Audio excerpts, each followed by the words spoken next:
Morning students. Today we will study the second chapter of Geography, Forest and Wildlife Resources. Students, this chapter is only for the periodic test. This chapter is not included in the board exam. Students, we all know that for millions of years there was no life on the planet. But gradually life evolved in the ocean waters. The first form of life belonged to the plant kingdom. Plants are referred to as flora. The flora or plant kingdom helped the appearance of another form of life, that is animal kingdom. And animal kingdoms or animals are also referred as fauna. Let us see about the distribution of flora and fauna in India. We know that India is very rich in biodiversity. So, we have very well diverse flora and fauna found in our country. Students, India is a rich biological diversity and is one of the 12 mega biodiversities in the world. It has nearly 8% of the total number of species in the world. The total number of plant species in India is about around 47,000, out of which 15,000 species are flowering plants and other are non-flowering plants like forms, bacteria and fungi. In India, there are 89,000 species of animals, which include 2,500 species of fish and 1,200 species of birds. Besides this, we find reptiles, mammals, amphibians, insects, etc. In a simple way, we can say that forest can be a large area covered with trees, which is a home for this type of animals.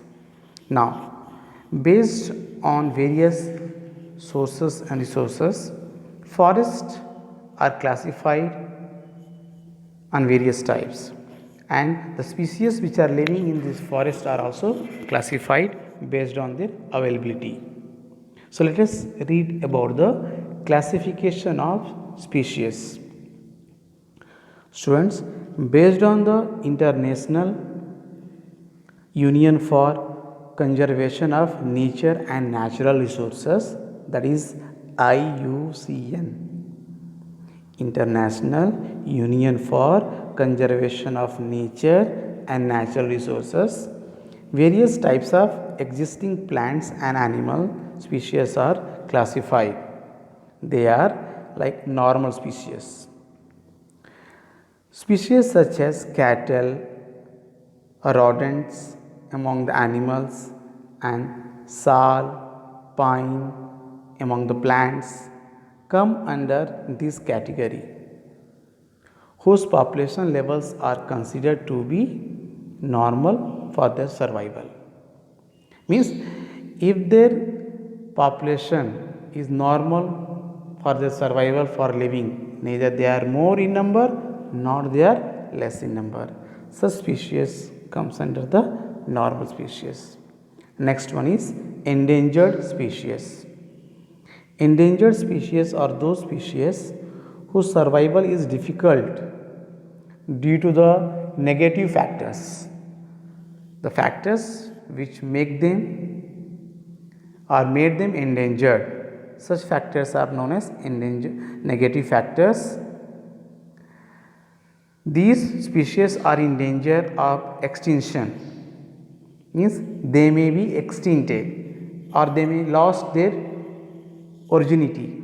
They may lost their life, like blackbuck, Indian wild ash, which are found in the Kutch and Bhuj region of Gujarat, and Indian rhino, one horn Indian rhino, which is found in the Kaziranga National Forest. Next, extinct species. These are the species which are not found even after the long search in the areas where they are likely to occur. Means you can say these species almost now not present on this planet. They may be extinct in a continent or in a country or in a particular region or a local area on this planet. Example of such species are Asiatic cheetah, dinosaurs, etc. Next one is vulnerable species. The species which may move into endangered category. The species which may move into endangered category from a normal in the near future. In coming years, if any species move towards the endangered category, if the negative factors continue to appear, the factors which are making them to disappear, if such factors continue, then this species may become vulnerable. Examples of such species are Gangetic dolphin. Gangetic dolphin used to mostly found in the river Ganga, but due to the pollution of water of river Ganga, these dolphins are now slowly reducing in the number. Another example is Asiatic elephant. Because of deforestation, these elephants are losing their natural habitat. The next one is rare species. The species which are small in number, very less in number, their population is very less, may become endangered or vulnerable if they continue to expose to negative factor. If the continuously their care is not taken, they are losing their natural habitat or the type of environment condition they required, they needed for their survival. If they are losing, then they will become rare species. Example of such species are Himalayan brown bear, hornbill, etc. And the last category of species are endemic species. These are those species which are found in an isolated area. I hope you may knowing what is isolated area, which is not covered, which is unknown to many people, which is not having connectivity with the mainland, with the main atmosphere of the life. Such area is known as isolation area. Examples of such species are like Andaman wild pig, Nicobar pigeon, etc. We know that Andaman Nicobar are the islands of our country. In that region we find Andaman wild pig, Nicobar pigeon. These are endemic species. Now there must be some reason or some factor for the declaration of these species, these plants and animals.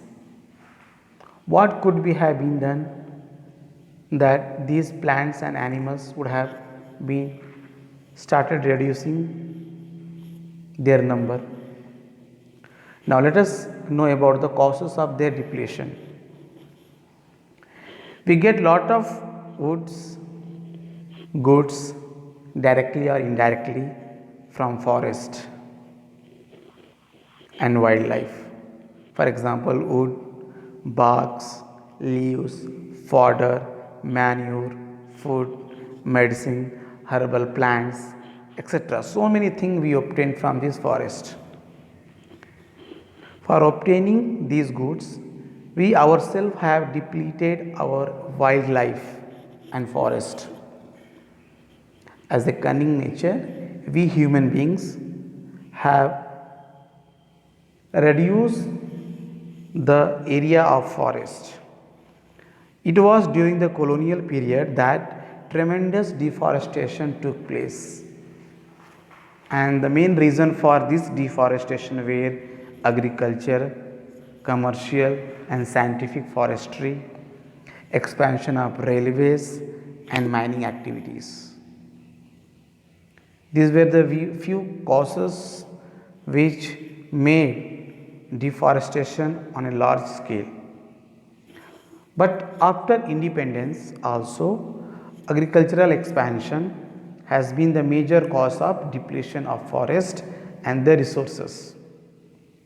And even you can say the expanding population or increasing population of our country is also one of the reason, because as the population of our country is increasing, we need various infrastructure, various resources for these increasing populations like hospitals, industries, educational centers, residential areas, roads, railways should be increased. Now to do all these we require land, and for this the forest areas are being cleared, and directly or indirectly we are reducing our forest coverage.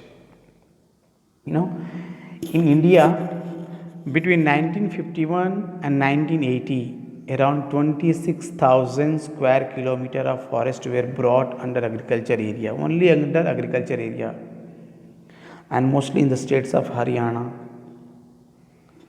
Western Uttar Pradesh, etc. Students, loss of forest could be also attributed to the construction of several multi-purpose projects. You know what is multi-purpose projects? Like dams.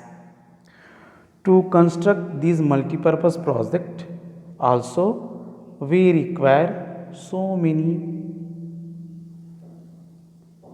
activities which are related to the deforestation. It has been estimated that since 1951, over 5,000 square kilometer of forest were cleared only for the river valley projects, and still it is continuing.